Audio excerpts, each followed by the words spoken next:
कृष्णाय वासुदेवाय देवकी नंदनाय च नंदगोपकुमाराय गोविंदाय नमो नमः। ईश्वर परमा कृष्ण सच्चिद आनंद विग्रह अनादिरादि गोविंद सर्व कारण कारणम। ओम कृष्णाय वासुदेवाय हरये परमात्मने प्रणतक्लेशनाशाय गोविंदाय नमो नमः। तप्तकांचन गौरांगी राधे वृंदावनेश्वरी वृषभानुसुते देवी प्रणमामि हरिप्रिये। আজকে ভগবানের দাম বন্ধন লীলা নবম অধ্যায়। সুখদেব গোস্বামী দুটো অধ্যায়ে এই দাম বন্ধন লীলা বর্ণনা করেছেন। নবম এবং দশম গ্রন্থরাজ শ্রীমৎ ভাগবত মহাপুরাণ দশম স্কন্ধের নবম অধ্যায় থেকে আলোচনা। একসা কৃষ্ণ দাসী সুহু এই শ্লোকের মাধ্যমে সুখদেব গোস্বামী শুরু করেছেন ভগবানের দাম বন্ধন লীলা। কৃষ্ণের বয়স 3 বছর 2 মাস।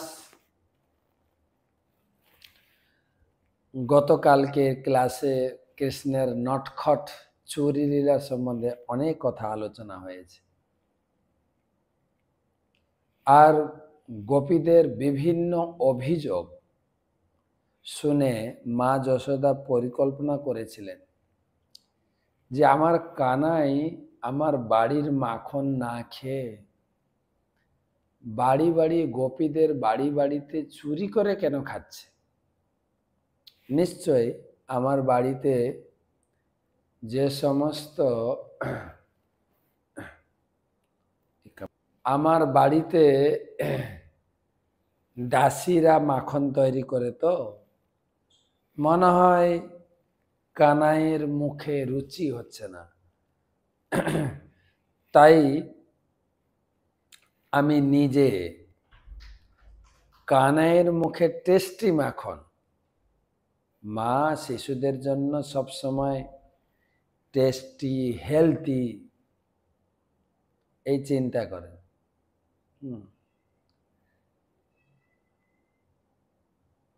তো সেই টেস্টি মাখন আমি নিজে হাতে তুলব। তিনি কি করেছেন না, সকালে উঠে সব ঘরের যে দাস দাসী আছে না, কাজ ভাগ করে দিয়েছে। কে ঘর পরিষ্কার করবে, বাসন মাজবে, ধোয়া মোছাবে, যা যা আছে সবাইকে কাজে লাগিয়ে তিনি মাখন তুলবেন এই পরিকল্পনা আগে থেকেই করেছে। মা যশোদা রাত্রে পালঙ্কে শয়ন করেছেন, গোপালকে জড়িয়ে ধরে। গোপালকে জড়িয়ে ধরে না, গোপাল মাকে জড়িয়ে ধরে ঘুমাচ্ছে। বাচ্চারা মাকে জড়িয়ে ধরে ঘুমায়। আমার মনে পড়ে আমি তখন 11-এ পড়ি, হস্টেলে থাকতাম বাইরে। প্রতি শনিবার আসতাম, রাত্রে থাকতাম, রবিবার দিন বিকালে আবার চলে যেতাম। 1 রাত কখনো 2 রাত থাকতাম। মাকে জড়িয়ে ধরে ঘুমাতে হবে, এটা ছিল মায়ের কি বলা যায় নিয়ম। বাড়ি এলে মাকে জড়িয়ে ধরে ঘুমাতে হবে। তো প্রশ্ন হচ্ছে, গোপাল, ছোট্ট গোপাল 3 বছরের শিশু, বাচ্চারা মাকে জড়িয়ে ধরে ঘুমায়, ভয় খেয়ে যায়। ঘুমিয়েছেন পালঙ্কে। মা যশোদার তো পরিকল্পনা যে নিজের হাতে মাখন তুলে গোপালের গোপালকে খাওয়াবো, তাহলে গোপাল হয়তো আর বাড়ি বাড়ি চুরি করবে না, নিশ্চয়ই বাড়ির খাবার পছন্দ হচ্ছে না, যেহেতু দাস দাসীরা বানাচ্ছে। তো সকালে খুব প্রত্যুষে মা যশোদার ঘুম ভেঙেছে। মা যশোদা পরিকল্পনা করছেন, গোপালের উঠার আগে আমাকে মাখন রেডি করতে হবে। মায়েরা জানেন, বাচ্চা উঠে পড়লেই মাকে আর কাজ করতে দেয় না, বাচ্চার জন্য সময় দিতে হবে, তাকে কোলে নিয়ে ঘোরা, দুধ খাওয়ানো, তার জন্য সময় দিতে হবে। তো সেই জন্য মা যশোদা খুব ভোরে উঠেছেন, কিন্তু বিছানা থেকে নেমে যাবেন কি করে, গোপাল যে তাকে জড়িয়ে ধরে শুয়ে আছে। খুব আস্তে আস্তে গোপালকে অনেক কষ্টে শরীর থেকে ছাড়িয়েছে। অনেক কষ্টে মানে এই অর্থে আমি বলতে চাইছি, মা যশোদার যে গোপালের প্রতি ভালোবাসা, গোপালকে ছেড়ে যাবেন কি করে, যেতেই পাচ্ছেন না, কিন্তু যেতে হবে, গোপালের জন্য মাখন তুলব। তাই অনেক কষ্টে গোপালকে রেখে তিনি যান, আর যেতে যেতে বারবার তাকাচ্ছেন। গিয়ে তিনি দধি মন্থন শুরু করেছেন। শিল সুখদেব গোস্বামী খুব সুন্দরভাবে বর্ণনা করেছেন তার দধি মন্থনের ভাষা, দধি মন্থনের যে চিন্তা, তার শরীরের বেশভূষা বিস্তারিত বর্ণনা করেছেন। তিনি দধি মন্থন করার জন্য শাড়িটাকে ভালো করে শক্ত করে কোমরে বেঁধে নিয়েছেন। মায়েরা যখন কাজ করেন শাড়িটাকে গুছিয়ে কোমরে বেঁধে নিয়েছেন, আর মাথায় খোপায় ছিল মালতী পুষ্প, দুই হাতে ধরেছেন। তিনি দধি মন্থন শুরু করেছেন, হাতে আছে প্রচুর পরিমাণে চুড়ি। দধি মন্থন ঘর ঘরের আওয়াজ, আর মুখে গান, গোবিন্দ জয় জয় গোপাল জয় জয়, গোবিন্দ জয় জয় গোপাল জয়। কেন মা এখানে কাজ করছেন, মন তো পড়ে আছে পালঙ্কে, গোপাল শুয়ে আছে। মা গান করছেন মুখে, হাতে চুড়ি বাজছে, চুড়িগুলো মনে হচ্ছে যেন করতাল বাজছে, আর ঘর ঘর করে যে মন্থনের ঘর ঘরে আওয়াজ মনে হচ্ছে যেন মৃদঙ্গ বাজছে। এখন দেখেন, ভগবান বলেছেন নারদ মুনিকে যে আমি যোগীদের হৃদয়ে থাকি না, বৈকুণ্ঠেও থাকি না। না হম তিষ্ঠামি বৈকুণ্ঠে যোগী নাম হৃদয়ে না চ, মদ্ভক্তা যত্র গায়ন্তি তত্র তিষ্ঠামি নারদ। আমি যোগীদের হৃদয়ে থাকি না, বৈকুণ্ঠে নিবাস করি। বলে থাকেন কোথায়? বলে আমার ভক্তরা যখন আমার গুণ কীর্তন করে, নাম কীর্তন করে, আমি সেখানে চলে আসি। আর এখানে মা মা ভগবানের গুণ কীর্তন চালু করেছেন। ছোটবেলা থেকে যা যা লীলা করেছেন সেইগুলো দিয়ে একটা গান রচনা করে মায়েরা নিজেরা নিজে একটু গান গাইতে পছন্দ করেন, কাজ করতে করতে গুনগুন করে গান গায়। তো গান গাইছে। এখন মায়ের গান শুনে গোপালের ঘুম ভাঙবে না? ঘুম ভেঙেছে গোপালের। ঘুম ভেঙে দেখে আজকে মা নেই। কি ব্যাপার, মা নেই, মা কোথায় গেল? হাতড়াচ্ছে সারা বিছানা, হাতড়াতে হাতড়াতে তিনি বিছানা থেকে, পালঙ্ক থেকে নেমেছেন। বাচ্চারা কিভাবে নামেন বলেন? পেট ঘষড়ে ঘষড়ে নামে, খুব চালাক শিশুরা। নেমেছেন, চোখ রগড়াতে রগড়াতে, ঘুম চোখ তো। মা মা কোথায় গেল? মায়ের আওয়াজ শোনা যাচ্ছে, মা গোপালের গান করছে। সে গান অনুসরণ করে গিয়ে পৌঁছেছেন। এখন বাচ্চারা ঘুম থেকে উঠলেই কিন্তু খিদা লেগে যায়। ও আমাদের মতো নিয়ম নেই, এই বাথরুমে যা, ব্রাশ কর, তারপরে খাবে, ওসব নেই ওদের। সরাসরি মার কোলে উঠবে এবং দুধ টেনে খেতে শুরু করবে। গোপাল গিয়ে দাঁড়িয়েছেন মার কাছে, দুধ খাওয়াতে হবে তো। মা কিন্তু তাকাচ্ছে না। কেন তাকাচ্ছে না? গোপালের দিকে তাকালে মা জানে যে গোপাল এসে গেছে। গোপালের দিকে তাকালে তো এই দধি মন্থনটা বন্ধ হয়ে যাবে, কাজ কমপ্লিট হচ্ছে না তো।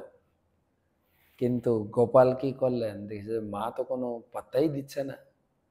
তখন দধি মন্থনটা বন্ধ করতে হবে। গিয়ে দধি মন্থনের দণ্ডটাকে ধরেছেন, এমন ভাবে শক্ত করে ধরেছেন, মার টেনে দধি মন্থন চালাতে পারছেন না। মা খুব খুশি হয়েছে, কিন্তু খুব খুশি হয়েছেন। কেন? দুটো দিক থেকে। একটা হচ্ছে ছেলেটা খুব চালাক, একটু বুদ্ধি হয়েছে ছেলের মাথায়। কেন? ও জানতো যে দধি মন্থন বন্ধ না করলে মা কোলে নেবে না, দুধ খাওয়াবে। এটার বুদ্ধি হয়েছে। আর গায়ে একটু বল হয়েছে। হ্যাঁ, এমন ভাবে ধরেছে আমি আর দধি মন্থন চালাতে পারছি। মায়ের এসব দেখলে খুব খুশি হয়, আরে এই ছেলেটার গায়ে একটু বল হয়েছে, বুদ্ধি হয়েছে। তো মা দধি মন্থন ছেড়ে দিয়েছে, গোপালকে কোলে নিয়েছে, দিয়ে দুধ খাওয়াবেন। আরে মা গোপালকে কি দুধ খাওয়াবে, আর গোপাল বা কি দুধ টানবেন? গোপালকে দেখেই মায়ের বুকে ঝরঝর করে দুধ চুইছে। এই হচ্ছে বাৎসল্য।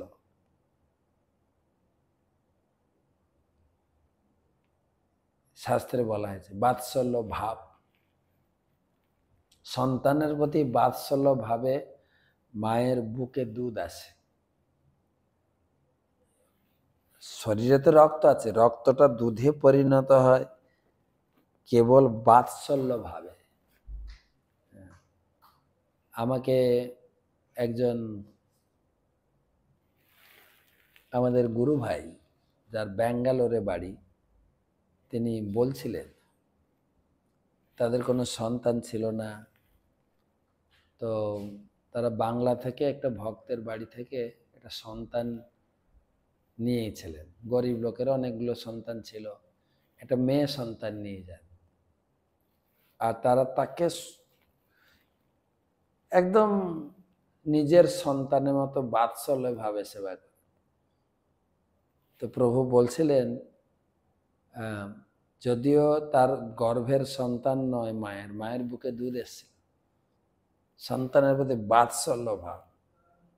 আর এখন তো বাৎসল্য ভাব কোথায়? বেশিরভাগ শোনা যায় মায়ের বুকে দুধ থাকে না।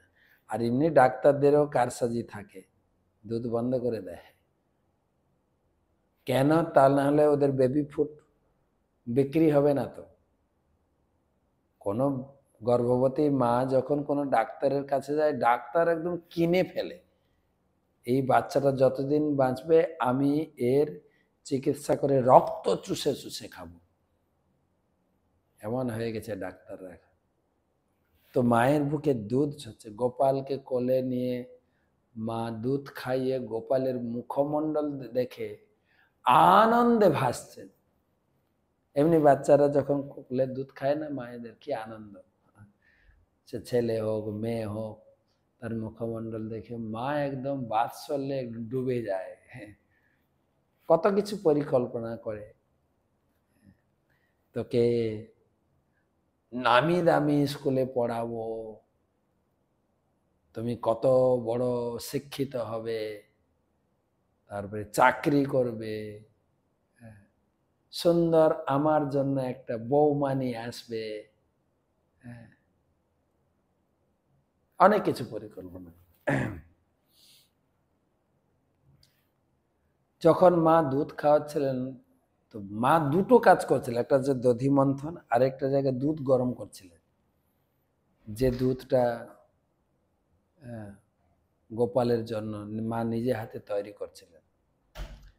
এদিকে দুধ খাওয়াতে খাওয়াতে হঠাৎ নজর পড়েছে দুধ উথলে পড়ছে। দুধ আগুন দিলে দুধ উথলে যায়, কিন্তু আচার্যগণ একটু ভঙ্গিতে ব্যাখ্যা করছে। তারা বলছেন যে দুধ বৃন্দাবনে সবকিছু চিন্ময়, সবকিছু। তো দুধ চিন্তা করছে যে গোপাল যদি, ভগবান যদি মায়ের দুধ খেয়ে তৃপ্তি হয়ে যায়, তাহলে আমি তো কোনো সেবায় লাগবো না, আমাকে তো গোপাল খাবে না, তার থেকে ভগবানের সেবায় না লাগবো, তার থেকে আত্মহত্যা করা ভালো। তারা আগুনে ঝাঁপ দিয়ে তারা সে দুধ আত্মহত্যা করছে। তখন মা গোপালকে কোল থেকে নামিয়ে মাটিতে রেখে দুধ নামাতে গেলেন। গোপালের হয়ে গেল রাগ, এ কি, আমার দুধ খাওয়া কমপ্লিট হয়নি, মা আমাকে মাটিতে ফেলে চলে গেল, তার মানে আমার থেকে দুধের দাম বেশি। এমনিও ভক্তরা ভগবানকে নিচে রাখেন না, সিংহাসনে বা কোনো একটা আসন পেতে রাখে, আর মা মাটিতে ফেলে চলে গেছে। গোপালের হয়ে গেল রাগ, আর রাগে, রাগ যখন বাচ্চারা রেগে যায় না, ঠোঁট কামড়ায়, কিছু একটা দেখাবো মাকে, মায়ের উপরে রাগের প্রতিশোধ নেব। সামনে পড়েছিল একটা পাথরের টুকরো নিয়ে মাখনের ভাণ্ড ভেঙে যা পেরেছেন খেয়েছেন, আর বাঁদরদেরকে খাইয়েছেন। খেয়ে এবারে মনে পড়ছে, আরে মাখন ভাণ্ড তো ভেঙে দিয়েছি, এখন কি হবে, মা তো আসবে। মা দুধ নামিয়ে ফিরে এসে দেখে গোপালকে যেখানে শুয়েছিলাম সেখানে গোপাল নেই। মা তো বুঝেনি, যে মা জানে তো বাচ্চাদের মনোভাব, মা জানে যে এই বাচ্চাটা কিছু একটা দুষ্টুমি করেছে। হাতে ছড়ি নিয়ে মা বেরিয়েছেন খুঁজতে, আর মনে মনে চিন্তা করছেন, মা খুব খুশি হচ্ছে, ছেলেরা খুব চালাক। এখানে মাটির ভাণ্ড পড়ে আছে ভেঙে, আর পিছনে তাকিয়ে সামনে খাওয়াচ্ছেন বানরদের, মা পিছনে পা টিপে টিপে আসছেন। তো মা আসছেন পিছনে আস্তে আস্তে করে গোপালকে ধরার জন্য, কিন্তু গোপাল জানতে পেরে গেছে মা এসছে। কি করে জানতে পারে বলুন তো? যেরকম গাড়ি যারা চালায় না, পিছনে কি হচ্ছে না হচ্ছে কি করে জানেন বলুন তো? Looking glass. আর গোপালের লুকিং গ্লাস ছিল বানররা। বানররা দেখেছে মায়ের হাতে লাঠি, লাঠি দেখে তারা ভয় খাচ্ছে, তখন বুঝে নিয়েছে গোপাল যে পিছনে মা আসছেন। আর মা আসছেন জানতে পেরে যশোদা ভিয়ালুখ লাব্ধবমানম পরামিষ্ট মাতম তত দ্রুত গোপ্যা। মায়ের আশা শুনে গোপাল একদম লাভ দিয়ে পালিয়ে যে দৌড়। আর পরামিষ্ট মাতম তত দ্রুত গোপ্যা, গোপিয়া মানে গোপী শ্রেষ্ঠা যশোদা, যশোদাও পিছু ছাড়লেন না, গোপালকে ধরার জন্য দৌড়ালেন। একদম পুলিশ গাড়ির মতো ধাওয়া করেছে বাচ্চার পিছনে, জেদ আজকে তোকে ধরবো। আর গোপাল দৌড়াতে দৌড়াতে, খুব সুন্দর বর্ণনা, নবম অধ্যায়টা পড়বে। আমরা এই অধ্যায়টা 1 মাস ধরে চর্চা করি, 1 মাস। নমামি সরম সচ্চিত আনন্দ রূপম লসৎ কুণ্ডলম গোকুলে ভ্রাজমানম যশোদভিয়ালুখ লব্ধবমানম পরামিষ্টমতম তত দ্রুত গোপ্যা। দৌড়াচ্ছেন, গোপালও দৌড়াচ্ছেন, আর মা তো হেলদি, একটু মোটি, মোটা, মোটা না মোটি বলবেন, ভারী চেহারা, বাচ্চার পিছনে দৌড়াবে কি করে, তবুও দৌড়াচ্ছে। আর গোপালকে ধরার জন্য পদকর্তাগণ ওখানে লিখেছেন, টিকা দিয়েছে, যে ভগবানকে যুগ যুগ তপস্যা করে ধরা যায় না, মা যশোদা তাকে ধরার জন্য পিছনে ছুটছেন। আর সেই মায়ের কি সৌভাগ্য, গোপালের পিছনে দৌড়েছেন গোপালকে ধরার জন্য। মাথার খোপায় ছিল মালতী পুষ্প, মাথার ফুলগুলো খসে খসে পড়ছে। ফুল চিন্তা করছে, আরে যে ভগবানের পিছনে ছুটছে মা, মা কত ভাগ্যবতী, যে যোগীরা যুগ যুগ ধরে তপস্যা করে ভগবানকে পায় না, সেই ঠাকুরের পিছনে মা ছুটছেন তাকে ধরার জন্য। সেই মায়ের মাথায় বসে আছি আমি, ছি ছি ছি। সব থেকে ভালো কাজ হয় মায়ের চরণে পড়া, তাই মাথা থেকে ফুল খসে খসে মায়ের চরণে পড়ছে। গোপালকে ধরে ফেলে মা কাছে, হঠাৎ গোপাল চলে গেছে। এইভাবে কয়বার হতে হতে দেখছেন, গোপাল দেখছেন মা ঘেমে একদম টকবটর হয়ে গেছেন একদম। মার প্রতি কৃপা করে গোপাল দাঁড়িয়ে গেলেন, মা গিয়ে খাপ করে ধরেছে, বাম হাতে হাতটা ধরেছে, ডান হাতে আছে লাঠি। এবার কি হবে? রুদন্তং মোহর নেত্র যুগ্মং মৃজন্তম করাম ভোজ যুগ্মেন সাতঙ্ক নেত্রম। গোপাল কান্না করা শুরু করেছে। রুদন্তং, বাচ্চারা কি করে, মা যখন ধরে ফেলে, বদমাশি করেছে, মা ধরেছে, মায়ের হাতে লাঠি আছে, বাচ্চারা কি করে, মাকে ঘুষি মারবে না তো। বাচ্চাদের হাতে একটাই অস্ত্র, বলে কান্না করে, মাকে যদি একটু গলানো যায়। আবার বাচ্চারা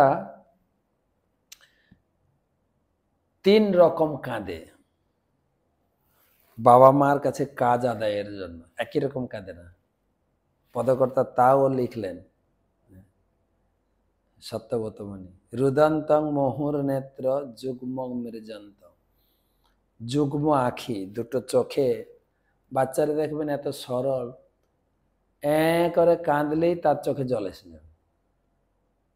ওদের জলের সঙ্গে কান্নার সঙ্গে একটা সেটিং আছে। এমনি বলে না, মা আমি একটু খেলতে যাব, মা তো সঙ্গে সঙ্গে উত্তর, প্রতি কথায় বাচ্চার প্রতি কথার উত্তর হচ্ছে না, না, বাস। বাচ্চা কান্না করে, কান্না, চোখে জল এসে। আর বাচ্চারা প্রথমে বিভিন্ন টিউনে কাঁদে, হ্যাঁ দেখবেন সুর ধরে, লম্বা টিউন, মা বুঝে নেয় ও এমনি কাঁদছে, তো মা তার কাছে আসেই না বা তাকে কোলেও নেয় না, তখন টিউন চেঞ্জ করে, দ্বিতীয় লয়, করাম ভজ যোগমেন সাতঙ্ক নেত্র। বাচ্চারা মাকে দেখিয়ে দেখে চোখ রগড়ে রগড়ে কাঁদবে। গোপাল তো ভালো নাটক করেছেন, চোখ রগড়ে, মা আসছে, মাকে দেখিয়ে দেখে চোখ রগড়ে, মা চলে গেলে আবার কান্না বন্ধ। এই বাচ্চাদের একটা পলিসি। তাও যদি মা তাকে কোলে না নেয়, তার দাবি যদি পূরণ না করে, যে আবদার করছে না দেয়, এবারে লাস্ট অস্ত্র ছাড়ে মায়ের কাছে, মোহশ্বাস কম্প ত্রিরেখাঙ্ক কণ্ঠ। বাচ্চারা দেখেন মায়ের কাছে হাঁপিয়ে হাঁপিয়ে কান্না, এমন ভাবে ভাব করবে, মা থাক থাক থাক থাক থাক দিচ্ছি, জড়িয়ে ধরে আদর করবে, সে যা চাইছে দেবে। তখন বাচ্চা খুশি, আর জব্দ করব না মানে তোমাকে, ঠিক তোমাকে জব্দ করবো। তো গোপাল সুপার দুষ্টুমি করেছেন মার কাছে। মা দেখছেন বাচ্চাটা কাঁদছে, প্রতিদিন গোপাল কাঁদলে মা তার আঁচল নিয়ে চোখটা মুছে দেয়। আজকে কিন্তু মার একদম দয়া টয়া নাই, একদম পিট হবো তোমাকে। তখন এইরকম কান্না দেখে মা হাতের ছড়িটা ফেলে দিয়েছে, হাঁপিয়ে হাঁপিয়ে কাঁদছে গো। একটাই তো বাচ্চা, এত ভয় দেখানোটা ঠিক হবে না। তখন বলেন, একে কিছু না করলেও না, দিন দিন বদমাশিটা যেন বেড়ে যাচ্ছে। বেঁধে রাখবো তোকে বানরের মতো, কোথায় ঘুরে বেড়াও এখানে ওখানে, তোকে বেঁধে রাখবো। গোপাল বলছে, মা তুমি একবার বাঁদর বললে, আমি বনে পালিয়ে যাব খেলতে। তখন মায়ের আরো ভয় হয়ে গেছে। মা বলছে, এই পালিয়ে যাবে, তোকে একটু বেঁধে রাখি। তখন দড়ি দিয়ে বাঁধতে শুরু করেছে। যে ভগবান মায়ের দড়ি দিয়ে সারা জগৎকে বেঁধে রেখেছেন, দৈবী হি এসা গুণময়ী মম মায়া দূরত্বয়া, আমার মায়া দড়ি, ত্রিগুণময়ী মায়া, তিনটে দড়িকে পাকিয়ে আমি সবাইকে বেঁধে রেখেছি। তো তাকে কে বাঁধবে? দুর্যোধন একবার বাঁধতে চেয়েছিলেন, এক ঝলক বিশ্বরূপ দেখেছে, দুর্যোধনটা হা করে তাকিয়ে আছে। তো মা যাচ্ছেন তাকে বাঁধতে দড়ি দিয়ে ঘোরাতে শুরু করে। যখন গিট দেবেন 2 আঙ্গুল কম, আর একটু দড়ি দে, তো দড়ি জুড়ে যে ঘুরিয়ে গিট দিতে যাবে 2 আঙ্গুল কম। মা তো অবাক হয়ে যাচ্ছে, এইটুকু কোমরটা, 3 বছরের ছেলে, এইটুকু কোমরটা, এত দড়ি যাচ্ছে কোথায়? আর সব গোপীরা ছুটে এসছে। গোপীরা তো প্রতিদিন অভিযোগ দিত, মা শুনতো না। গোপীরা খুব মজা পাচ্ছে, আজকে বাড়িতে বদমাশি করেছে, ঠিক আছে। মা আবারে বুঝতে পেরেছে, বাঁধো ভালো করে। কিছু গোপী বলছে, বাঁধো ভালো করে, বদমাশি। গোপালের কর্কশ করে তাকাচ্ছে, বাঁধো, দাঁড়াও একবার দেখাবো তোমাদেরকে। আবার কিছু গোপী বাৎসল্য ভাই, এই মা ছেড়ে দাও না, বাচ্চারা তো একটু বদমাশি করেই, তা বলে এরকম জেদ ধরে বসে আছো? বলে, কি বাঁধবো না? তোদের বাড়িতে যা দড়ি আছে নিয়ে আয়। সে গাদা দড়ি এসছে, মায়ের বাড়িতে কত দড়ি, গরু বাঁধার দড়ি, 9 লাখ গাই, সব জুড়ে টুড়ে যত জুড়া হচ্ছে 2 আঙ্গুল কম। কি করা যাবে এখন? বুঝতেই পাচ্ছেন না। মা তো জেদ ধরে বসে আছেন, ঘামে একদম মানে ভিজে যাচ্ছে, আর মাথা থেকে ফুলগুলো খসে খসে, মা একদম বাঁধবেই জেদ। ভগবান তখন মায়ের এই জেদ দেখে তিনি স্বীকার করলেন, ঠিক আছে মা বাঁধব। এখানে প্রভুপাদ তার সেই আলোচনা টিকাতে লিখেছেন, কেউ যখন ভগবানের সেবা করেন, সেবা করার অভিলাষ করেন, ভগবান তাকে কৃপা করেন। দুটো জিনিস লাগবে, সেবা করার জন্য অত্যন্ত ভাব লাগবে, আর ভগবানের কৃপা লাগবে। দুটো কৃপা হলে ভগবানকে লাভ করা যাবে। যখন মায়ের এই জেদ আর গোপাল যখন রাজি হলেন, ঠিক আছে মা তুমি বাঁধাও, তখন বাঁধা পড়ে, নাহলে ভগবানকে কে বাঁধবে? আর মা যশোদায় কি দিয়ে বেঁধেছেন? দড়ি দিয়ে না। ইতি দীক্ষলীলাভি আনন্দ কুণ্ডনা রুদন্তং মোহর নেত্র যুগ্মং মেজন্তং कराम भज जोगमेन सातंक नेत्रम मोहसास कंप त्रिरेखांक कंठ स्थित गैव दामोदरम।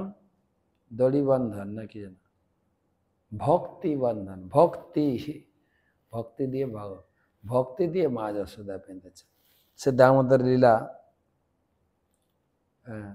বর্ণনা নবম অধ্যায়ে বর্ণনা রয়েছে। তারপরে কি হলো কালকে আলোচনা হবে। দামবন্ধন লীলা এত মধুর, এত মধুর, আমাদের আচার্যগণ এর উপরে অনেক কিছু লিখেছে। আমাদের পরম পূজ্য শ্রী শ্রীমৎ ভক্তি পুরুষোত্তম মহারাজ তো একটা বই লিখেছেন দামোদর লীলা উপরে, একটা বই বানিয়েছে। আরো অনেক অনেক আচার্যদের বই আছে। আর সারা মাস ধরে এটা চর্চা করি আমরা, সারা মাস, 1 মাস ব্যাপী ভগবানের আরতি, ভগবানের এই দামবন্ধন লীলা আলোচনা বিস্তারিত আপনি শুনবেন বা আপনারা শুনবেন। কি বলে কার্তিক মাসে বা দামোদর মাসে। তো আজকে বৃহস্পতিবার, তো আজকে একটু আমরা চৈতন্য চরিতামৃত, চৈতন্য সুধা মাধুরী আলোচনা করি। আমাদের চলছে পঞ্চতত্ত্বের আলোচনা। আমরা চৈতন্য মহাপ্রভু তত্ত্ব, নিত্যানন্দ, অদ্বৈত, এখন পঞ্চতত্ত্ব 5 জনের আলোচনা। জয় জয় শ্রী চৈতন্য জয় নিত্যানন্দ, জয়াদ্বৈত চন্দ্র জয় গৌর ভক্ত বৃন্দ।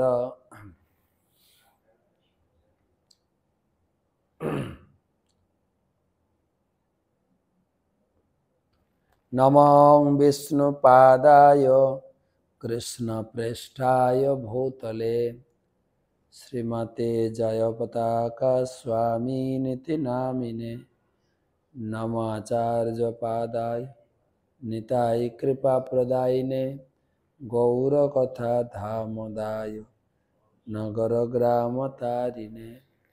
নমো বিষ্ণুপাদায় কৃষ্ণপ্রেষ্ঠায় ভূতলে, শ্রীমতে ভক্তি বেদান্ত স্বামিনিতি নামিনে, নমস্তে সারস্বতে দেবে গৌরবাণী প্রচারিণে, निर्विशेष शून्यवादी पाश्चात्य देश तारिणे।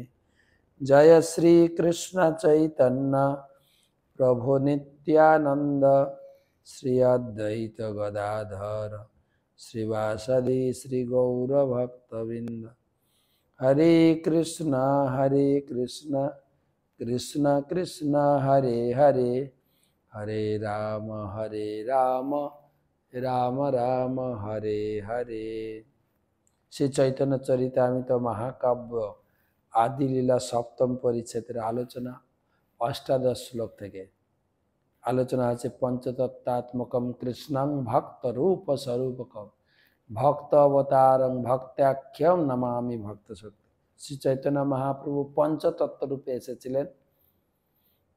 पंचतत्त्वात्मकं कृष्ण भक्त रूप स्वरूप, भक्त रूपे चैतन्य महाप्रभु, भक्त स्वरूप नित्यानंद प्रभु, भक्त अवतार अद्वैत आचार्य प्रभु एवं भक्त हच्छेन नारद मुनि, भक्त शक्ति हच्छेन गदाधर। এই पंचतत्व যা সবা লইয়া প্রভুর নিত্য বিহার, যা সবা লইয়া প্রভুর কীর্তন প্রচার, যা সবা লইয়া করেন প্রেম আস্বাদন, যা সবা লইয়া দান করে প্রেম ধন। এই 5 জন একসঙ্গে কৃষ্ণ নাম প্রচার করেছিলেন, কৃষ্ণ প্রেম দান করেছিলেন। সেই পঞ্চতত্ত্ব মিলি পৃথিবী আসিয়া, প্রেম পূর্ব প্রেম ভাণ্ডারের মুদ্রা উঘাড়িয়া, 5 মিলে লুটে প্রেম করে আস্বাদন, যত যত পিয়ে তৃষ্ণা বাড়ে অনুক্ষণ। এখানে কবিরাজ গোস্বামী একটা প্রসঙ্গ তুলে ধরেছেন যে পূর্ব প্রেম ভাণ্ডারের মুদ্রা উঘাড়িয়া, মানে এর আগে এই রকম প্রেম, কৃষ্ণ প্রেম বিতরণ করেননি। তো লোচন দাস ঠাকুর গাইছেন, নিতাই গুণমণি আমার, নিতাই গুণমণি, আনিয়া প্রেমের বন্যা ভাসালয় বনি। এই প্রেম বন্যা লক করা ছিল, এই নিত্যানন্দ প্রভু লক খুলেছে। পদকর্তা লিখছেন, প্রেমের বন্যা লইয়া নিতাই আইলা গৌড় দেশে, ডুবিল ভকতগণ দিনহীন ভাসে। এ প্রেম বন্যা গোলক বৃন্দাবন থেকে নিয়ে এসছে, কেবল ভক্তরা সেই প্রেম বন্যায় ডুবতে পেরেছিলেন, যারা অভক্ত তারা তো ভেসে সাইড হয়ে গেছে। দিনহীন পতিত পা মর নাহি বাছে, ব্রহ্মার দুর্লভ প্রেম সবাকারে যাচ্ছে। নিত্যানন্দ প্রভু বাড়ি বাড়ি গিয়ে প্রেম দান করেছিলেন। কোন উচ্চ নিচ, পাত্র অপাত্র, যোগ্য অযোগ্য কোনো বিচার করেন। আবদ্ধ করুণা সিন্ধু কাটিয়া মহান। এই প্রেমের যে সাগর আবদ্ধ করা ছিল, বাঁধ দিয়ে ঘেরা ছিল, এই বাঁধটাকে কেটে খাল বানিয়ে নিয়ে এসছে নিত্যানন্দ বাবু। আবদ্ধ করুণা সিন্ধু, করুণার যে সিন্ধু, প্রেমের যে সাগর আবদ্ধ ছিল, কাটিয়া মহান, মহান বলে না নদীর মাহানা, ঘরে ঘরে বলে প্রেম আমি আর বান। লোচন বলে যে হেন নিতাই যে না ভজিলম, জানিয়া শুনিয়া সে আত্মঘাতী হইল। এই বন্যা যে ডুবলো না সে আত্মঘাতী। তাই এখানে পদকর্তা সেটাই লিখছেন আমাদের কৃষ্ণদাস কবিরাজ গোস্বামী। এই প্রেম বন্যাকে পৃথিবীতে এনে লুটে পুটে নিজেরা খেয়েছেন আর বেটেছেন, সেই কৃষ্ণ প্রেমের বন্যা। পুনঃ পুনঃ পিয়াইয়া হয় মহামত্ত, নাচে কান্দে হাসে গায় জয়ছে মদমত্ত। যত প্রেম কৃষ্ণ প্রেম আস্বাদন করে তত হাসা কাঁদা গড়াগড়ি, সে পঞ্চতত্ত্বের পাত্রা পাত্র বিচার নাহি, নাহি স্থানা স্থান, যে হে যাহা পায় তাহা করে প্রেম দান। কোনো পাত্র পাত্র বিচার না করে সবাইকে হরিনাম দিয়েছিলেন। লুটিয়া খাইয়া দিয়া ভান্ডার উজাড়ে, আশ্চর্য ভান্ডার প্রেম শতগুণে পারে। লুটে পুটে খেয়েছেন আর যত বিতরণ করছেন তত বাড়ছে। উছলিল প্রেম বন্যা চৌদিকে বেড়ায়, স্ত্রী বৃদ্ধ বালক যুবা সবারে ডুবায়। সজ্জন দুর্জন পঙ্গু জড় অন্ধগণ, প্রেম বন্যায় ডুবাইল জগতের সবাইকে। সজ্জন দুর্জন অন্ধ পড়ুয়া সবাইকে।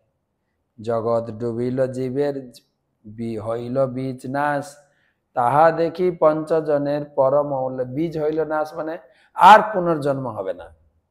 সমস্ত পাপ বীজ, পাপ করার বাসনার বীজ নষ্ট হয়ে গেছে হরিনাম করার মাধ্যমে।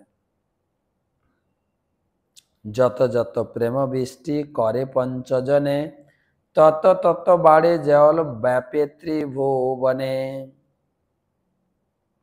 এইভাবে প্রেম বন্যা হচ্ছে। মায়াবাদী কর্মনিষ্ঠ কুতার্কিকগণ, নিন্দক পাষণ্ডী যত পড়ুয়া অধম, সেই সব মহাদক্ষ ধাইয়া পলাইল, সেই বন্যা তা সবারে ছুঁইতে নারিল। কিন্তু কিছু লোক এই হরিনাম গ্রহণ করল না। মায়াবাদী, কুতার্কিক, পাষণ্ডী, কর্মনিষ্ঠ, নিন্দুক, তো তাদের জন্য স্পেশাল একটা প্রচারের ডিপার্টমেন্ট মহাপ্রভু খুলবেন। তো আজকে সময় হয়ে গেছে, আজকে আর আলোচনা করব না। আজকে 30 পর্যন্ত শ্লোক থাকলো, পরের বৃহস্পতিবার আবার আলোচনা হবে। আজকে অনেক দূর যাত্রা করেও এলাম।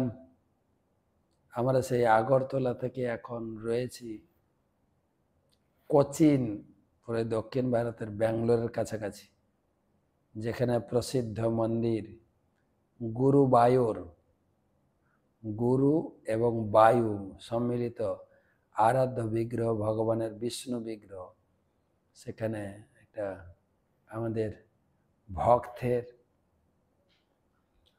মেয়ের বিয়ে বাড়িতে অ্যাটেন্ড করতে এসেছি। আমাদের ভক্ত প্লাস তারা আমাদের এই গুরু মহারাজের যে ভার্চুয়াল বুক টেবিল আছে তাতে প্রচুর দান ধ্যান করেন, গীতা ভাগবতম দান। তো সেই জন্য গুরু মহারাজের প্রতিনিধি হিসাবে এসে উপস্থিত হয়েছে। তো কালকে থেকে আবার আপনাদের কৃষ্ণলীলার দাম বন্ধন লীলা এবং ভাগবত রসমাধুরী আলোচনা করব। শুভরাত্রি।